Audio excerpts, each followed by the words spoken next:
sekarang ini setelah sekian abad, Ba'alawi memiliki banyak prestasi di dunia keilmuan, di dunia banyak prestasi tarbiyah, katanya. Sehingga di bidang tarbiyah pendidikan. Ba'alawi memang dikenal sebagai pemimpin para ulama. Berapa persen pun ilmu yang diterima oleh guru-guru kita di Nusantara, di Indonesia, dari ulama Ba'alawi, maka tentu kita tidak boleh menyepelekan atau membanding-bandingkan. Tidak boleh menafikan, tidak boleh menyepelekan. Itu adalah meskipun hanya sekian persen yang tidak diajarkan oleh guru-guru kita di Nusantara ini khususnya. Nanti dianggap soal adab kepada guru-guru yang mengajarkan ilmu. Memang benar-benar melahirkan orang-orang hebat baik di Hadramaut maupun di luar. Beliau mengakui ya.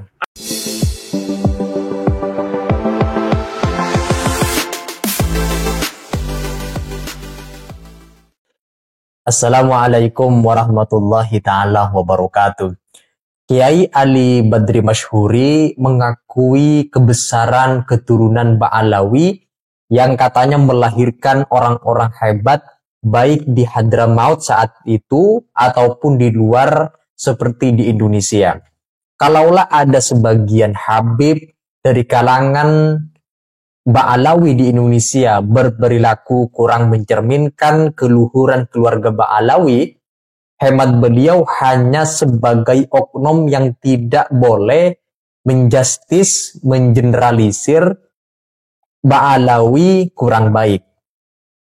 Kiai Ali Badri sangat menyanjung kebesaran Ba'alawi karena telah banyak melahirkan ulama-ulama besar yang berjasa terhadap keilmuan dunia Islam pada masanya. Artinya punya kontribusi di bidang tarbiyah, pendidikan, pengajaran, keilmuan pada masa itu. Apakah benar keluarga Ba'alawi termasuk orang-orang baik, alim, dan berilmu? Mari kita simak penjelasan dari Kiai Ali Badri Masyhuri. Berikut ini dia videonya.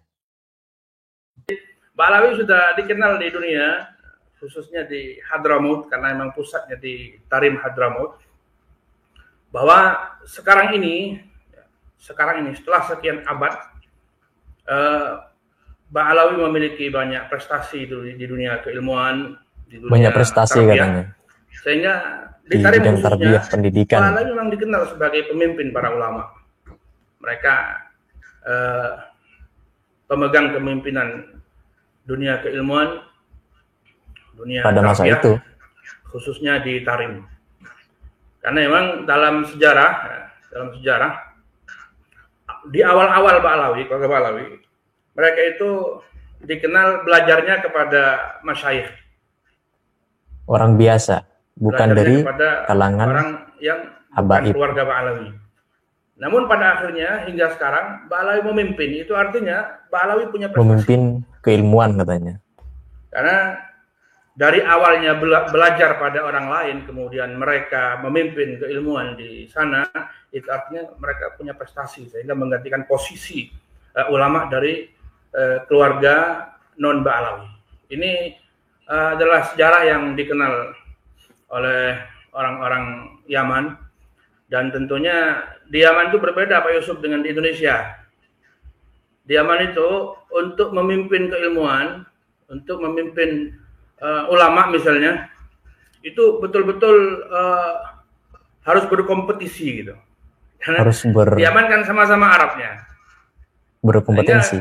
Kalau tidak alim beneran ya tidak bisa memimpin gitu. Beda dengan di Jawa sini, apalagi tradisi di Jawa sini ada tradisi yang lanjutin ayahnya anaknya gitu kan. Kadang-kadang walaupun anaknya nggak alim banget, tetap anaknya yang menggantikan. Di Arab tidak bapaknya yang menggantikan. Artinya, kalau di Arab ada sebuah keluarga betul-betul memimpin, menjadi pemimpin ulama, melahirkan orang besar, artinya mereka benar-benar berprestasi. Dan yang benar-benar alim. Ulama dari kalangan Ba'alawi yang masyhur di dunia, bahkan bukan hanya kelas lokal lah istilahnya.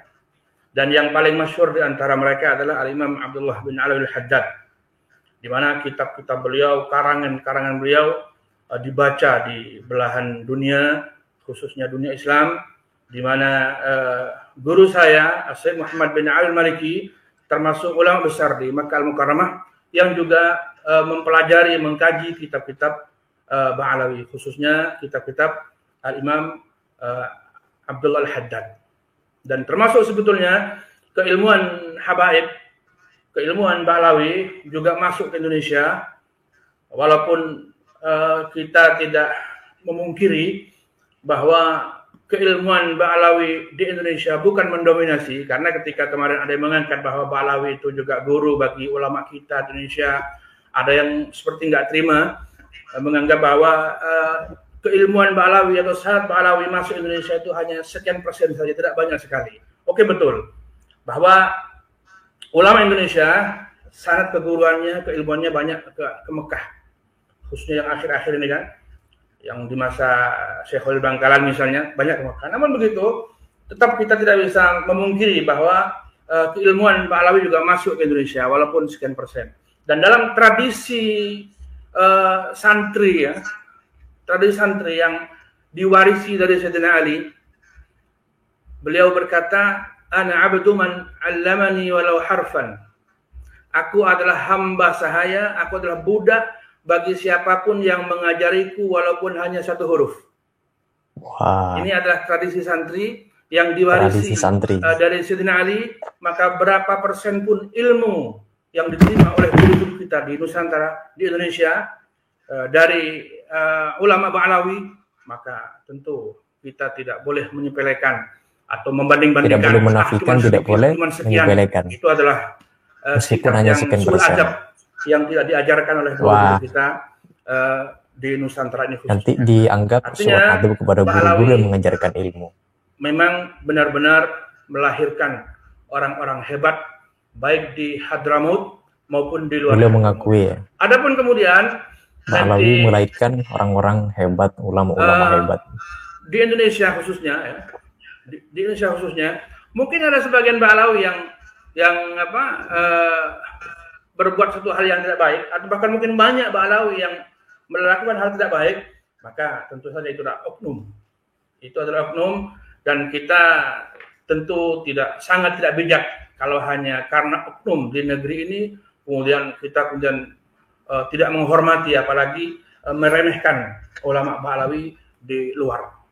Saya rasa ketika beberapa bulan terakhir ini sering disebut-sebut bahwa As-Sakhawi menyebut Ba'alawi, memuji Ba'alawi, bahkan menyebutkan nasab Ba'alawi, juga Az-Zabidi, juga Al-Haytami.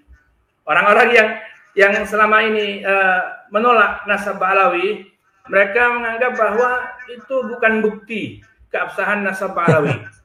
Karena As-Sakhawi, Az-Zabidi, dan lain-lain hanya menukil saja dari Ba'alawi, bukan meneliti. Misalnya, anggaplah itu benar. Anggaplah bahwa Az-Zabidi, As-Sakhawi, dan lain-lain hanya menukil dari Ba'alawi tanpa meneliti. Justru ini menunjukkan bahwa di mata As-Sakhawi, di mata Al-Haytami, di mata Az-Zabidi, Ba'alawi itu adalah keluarga besar yang melahirkan orang-orang hebat, orang-orang mulia, orang-orang bahkan dikenal dengan ulama, atqiya, ulama, bahkan para wali. Sehingga kalaupun benar mereka tidak meneliti, itu saking percayanya. Saking percayanya bahwa Ba'alawi itu tidak perlu diteliti, karena mereka orang-orang baik, orang-orang soleh, orang-orang tawadhu, orang-orang alim. Nah, kan di sini kan juga ketika saudara-saudara kita mulai mengorek-orek nasab Ba'alawi itu kan karena adanya oknum itu.